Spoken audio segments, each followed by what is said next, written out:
What's up, you sexy beasts? It's your boy, Jupak, aka Rabbi Can't Lose, aka Noah Kagan. In today's episode, I'm going to walk you through the 22 things we did to sell over $1 million of our online course. If you want to read the full details, go to okdork.com/69. Yes, it's not a joke. okdork.com/69. Before I recommend any type of marketing, and I'm going to give you the tactics, pick a goal. And I'll talk about our goal a little bit, but that's something before I get into this, think about what am I really trying to accomplish in any types of my businesses. Whatever your business is, pick some goal, and you can check out our episode, okdork.com/goals to plan for your year. Number one, SumoJerky.com. So I emailed our audience and I said, I'm going to prove to you that I can start a profitable business within 24 hours, and you get to choose which one I start. And so I couldn't use any of our audience to sell the product though. So it would be starting just like anyone else.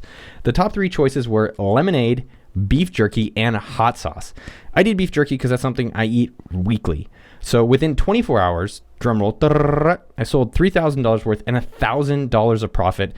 And then I sent an email to the audience showing exactly how I did it. People went ballistic. And I was honestly shocked at how many people were like, wow, I can't believe you did it. I was like, I don't know. I just followed what I told you I was going to do. And that was the number one way we sold our course. And so what I want you to think about for your business is that we did a real case study and there was risk that it may not work. And so I think most case studies, it's like, they're not believable. It's like how Jimbo did well and he's great. And it doesn't make me feel like it actually proves the product. So how can you prove that either your material or your product really, really, really, really will work with high confidence? Think about it. Number two, Facebook ads. This is I'm not going to spend a lot of time on it. We basically targeted Tim Ferriss because he's my boy, and a lot of people that read him want to start a business. And two, we did retargeting to visit the site. The only thing I'm going to say about ads that I think is impactful is that if your product is over $100 and it's not an impulse purchase, you probably want to have different life cycle ads from when the person might hear about you until they get closer to maybe wanting to make a purchase, especially if it's a higher price item and it's not impulse. Some of our ads that moved people through it was like, kill your inner entrepreneur, start a business for the price of a cup of coffee, build your $1,000 a month business today. So think about their journey.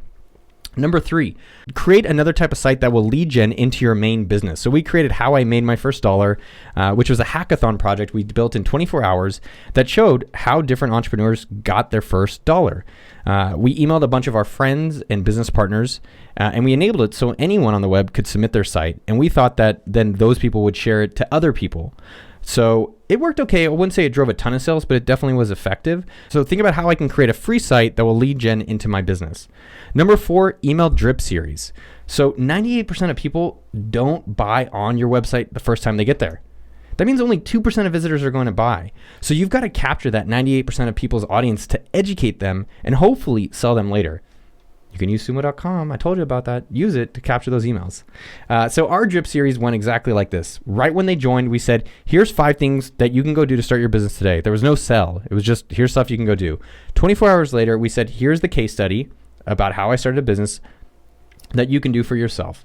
And number 3, 48 hours later, we said, hey, if you actually like this stuff and you're wanting to start your business, do it now. The beauty of a drip series is that it works around the clock. All of your employees, unfortunately, go to sleep. The computer never sleeps. And so you got to put things on autopilot that can run your business for you around the clock. An email drip series is one of those things. I highly recommend in every business setting that up. Number 5, urgency. So there's never a good time to join a course. People have wives, dogs, jobs, hobbies. So to motivate someone to prioritize your shit is really, really tough. So we added and honored a monthly limit of how many people could actually join the course. What that meant is that every month between 100 to 300 people could buy the course. And no, we didn't do internet marketing scammy shit where after 300 people keep buying. We said, now you're on the wait list and we'll notify you when we open it up next month. So can you add a timer? Can you limit the quantity? Can you do something that would encourage people to take action on your course? Or in your business right away? That's legit. There's definitely some companies out there, look at those timers, just refresh the page and the timer just resets. I think that's scammy, and I think those companies suck. Number 6, email about it monthly. This literally blows my mind. AppSumo was 500,000 subscribers, and you think that with one email that everyone would have bought, that should have bought. No, They didn't. I literally was shocked. And we messaged monthly about the course to our audience. And so after 9 months, people would be buying finally. And I'm like, why the hell didn't you buy in January when we told you the first time? And so different people are on different timelines of their life. So keep trying with different messages, different motivations, different styles. Different people get sold in different ways. The key thing is that if you believe in your course or in your product, keep promoting the course in a beneficial way to your audience, where that even if they don't buy from that email, that they still get something valuable out of it, even if they never bought. Another thing, I'm going to call this one 6A, is double opens. You might have heard me talk about this, the Samuel L. Jackson hack. Double opens, and I've done this recently. I sent an email out about Suave shoes to the OK Dork audience. And the first email did okay. It was 20% open rate with a few clicks. And then what you do for double opens, if it's an important email, I wouldn't recommend this on every single one, email the non-openers a few days later a new subject line. That ended up getting an extra 16% open rate, which is insane amounts of result for basically no extra work. So that's something I would definitely recommend for your important emails. Number 7, conference. So we had a conference and we brought a bunch of people, said, if you buy the course, we'll come hang out with us and we'll talk about this stuff live for a day. It was around 50 people. It wasn't a ton. Honestly, it was a bit draining to do the day that we had. But customers seem to enjoy it, and maybe that's something they can do for selling your product or your course as an incentive. Number 8, live chat. This is huge. So if you're not doing live chat, you're missing out. A lot of people, especially if your product is a monthly subscription or it's over $100, they have a lot of questions. Like, think about when you go somewhere, like you go to a restaurant, you're like, hey, I don't know, you gluten-free people like, oh, I've got celiacs. Is there potato grain in here? I don't know. Whatever you guys do. And so you have questions. So live chat is like a live salesperson on your site, because it is. So the other thing, the thing that's really valuable about having live chat is 2 pieces. Number 1, you can sell someone so you can understand their objections and overcome them. Number 2, what's almost as valuable is what are the words that your customers use when making their purchases. So think about that. You can literally have the words that they use, which are not going to be the same as you, and you get that from your live chat. You can see the questions they ask and put those on your website. So I would do those 2 things and definitely have live chat. Number 9, case studies. So every single one of your customers thinks they're a unique butterfly. And yes, of course, you are my special butterfly. But showcasing other people who are similar to themselves, not just me, as I said, number 1, proving it, but showcasing others that are similar to themselves makes them convinced that they could get similar results too. And most people believe case studies more than you spouting out historical accolades. I don't think you can do enough case studies. There should not be a limit. If you can do that monthly and make it valuable to your audience, I would highly recommend it. Number 10, no canceling. So this is not as bad as it sounds, but we made everyone really explain why they want to cancel. A lot of times people just want more help and really give them as much help as possible. I gave out my private phone number to prospective students, and if we couldn't help them out, we totally would cancel. But I think for your customers, is there more that you can do? It's much easier to keep the customers you have than try to get new customers. Number 11, Reddit A.M.A. So that means Reddit Ask Me Anything. I went to, I believe, Reddit startup, asked the mod, hey, I'll do a free A.M.A. and give away all my information for free. Right now, especially with courses, there's a lot of information for free. So the value of the course is a lot of times it's the structure, it's the organization, and it's the accountability. So don't worry if you don't have a bunch of clout. Maybe you can do this in a Facebook group. Hey, I'll answer any one of your questions. Or for people asking questions, just go answer them in any group or any Reddit A.M.A. Number 12, mastermind. This is similar to the conference. So instead of doing a bigger thing, we did a 6-person mastermind where we brought 6 people together. I know a lot of marketing tactics. People are saying, how do I get as many people as possible? Maybe go the opposite. How do I get as few people as possible and have high quality results to figure out what works so that I can replicate it? So what we found out from having a small 6-person mastermind was honestly, no one followed through with anything we told them to do. And that's something we had to actually build into our course over time. Number 13, podcast, guest posting. You guys have heard this shit. I'm not going to really go that deep into it, but I basically would do as many podcasts and as many guest posting as many times as I got asked. So every single customer counted. We wanted that 333 goal, which I'm going to talk about in a bit. So do as many as you can. Another way of thinking about you doing guest posting or podcasting is thinking about how many customers do I need to get from this to make it worth it for me? And think about how much time it takes. So if you're thinking, all right, well, if I get one guest post, it's worth one customer, that's $300, divided by the time that it take you to create that post, and then you could figure out which things to do and not. Number 14, price. This is something you can do on conferences, you can do on your product, you can do on your course.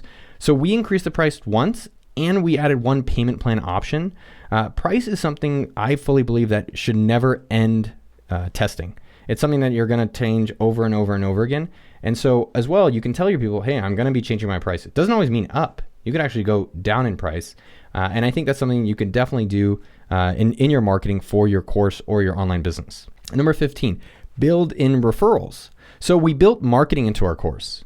So when you joined, we made you hit up people for accountability in the course. And when you had specific success in the course, we said, hey, you should go share publicly that you're kicking a lot of ass. So in your business, are there places that make natural sense for someone to invite someone else or to share with other people? Your best marketers are your own customers. Don't try to go find new people. See how they can actually be excited to share your business. Number 16, A/B tests. So I hate when I see on blog posts or podcasts that it's like, yeah, I did an A/B test and now I'm rich. It always just sounds so full of crap. And most of our A/B tests over the years have never worked. But I'm going to give you two specifically that made huge impacts. Number one, we changed the name of our course. So originally it was called How to Make Your First Dollar. And I thought it was great. I was like, shit, let's just call it that. And we experimented though. Why don't we just call it How to Make $1,000 a Month Business? And I didn't expect it, but the conversion rate doubled. And so it's really great not to assume shit and not be surprised, but certain things that are huge opportunities, wherever there is a lot of traffic or wherever the biggest things are, test those out because you might be surprised what you're going to find out. Number two, reorganizing our site. So as I talked about you earlier with the live chat, we took every single question over the month and took them all together and put them in a spreadsheet. And then we tallied how many times we got those questions. Then we literally just sorted it from the most questions down. Then I know this might be complicated, but basically it's like, what are the most common questions we got? And then reorganized our landing pages from what are the most common questions we got so that we could answer them so people could be like, convince themselves as they go on the site, be like, damn, these guys really know any of my objections so that I would be more likely to buy. Number 17, affiliate partners. At $600 a sale, we were able to pay out about 50% to partners who referred students to join us. It works. Do an affiliate program. Try it out. A lot of these things I would recommend do maybe one every other week or one a month. See how the results are. Either double down on it or completely kill it. Number 18, doing challenges. So we launched Failure Games. It was an iPhone app that encouraged people to fail. Included things such as Stranger Challenge, where you had to go get a picture with a stranger, as well as my favorite, the Coffee Challenge, which is asking 10% off at Starbucks. You say, hey, can I get 10% off the coffee? And they'll be like, why? And you're just like, just cause. And so I think it's really helpful to do that. I've done it on podcasts and I've done it on blog posts and I've done it in general where I challenge the audience to do something because what you want them to do is take action and then you want them to believe you. And so if you can tell them something to go do, they do it and they get a result or they get a positive experience, they're going to want more from you. So think about what kind of challenges that people can do instantly and get results, and then they'll love you. Number 19, sponsored newsletters. So another type of ad that we've done, this is a niche sponsorship in email newsletters compared to general Facebook ads. The reason I love this is that there's not a market around this. Anytime when you don't have a bunch of people competing means the price will be unfair. That sounds nice. So what I mean by that is that if you can find opportunities to sponsor things that others haven't done, it means that you can actually probably find things that are really, really high ROI because you don't have a lot of competition. So we sent emails out, we sponsored newsletters and sent emails out showing the SumoJerky study. Guess what? When you find a piece of marketing that works, that's what you should use across all of your channels. Use it everywhere. So that is what we did. We found that SumoJerky worked and we sent it out to everyone like, hey, here's how we started a business in 24 hours. And you can go online at okdork.com/69 to see the full email that we used in one of our sponsorships. Number 20, I talked a little bit about it in the beginning, but in your course or in your business, you have to have one clear goal. Our goal was 3333, which meant at our $300 per course price, we would generate 1 million in sales. And so if I had to do it all over again, I would probably measure it by the number of people who completed a certain action so that our outcome of success is tied to our customer's outcome of success. But I think this is probably the most common mistake I see in business and in marketing is that they have no clear goal that they're working backwards from. They always say, what's the marketing thing I should do? What's the tactic I should do? When in reality, it should be, what's my goal and what are the things that will help me towards my goal so I know if they're helping me move in that direction or not. Number 21, landing pages. So most people, as I said earlier, are not ready to buy a course or a high-priced product at the exact moment you are. So one way to do that is give them education for them to believe you that you're going to help them get the results that you're promising. So we bought ads on lifehacker.com, facebook.com, retargeting, and we would send them to landing pages so that they would sign up for ebooks or welcome email series that would educate them around what we tell them we will do. So we had landing pages that said how to make $1,000 a month business. They would give us an email and they would get in the drip series. Sometimes that's more effective than just sending them to a complete landing page that's really, really long. Number 2, this is actually, I think, one of the most valuable ones that's a little bit different, which is optimizing customer success for word of mouth. So if you go to okdork.com/69, you could see exactly how we did it on our spreadsheet.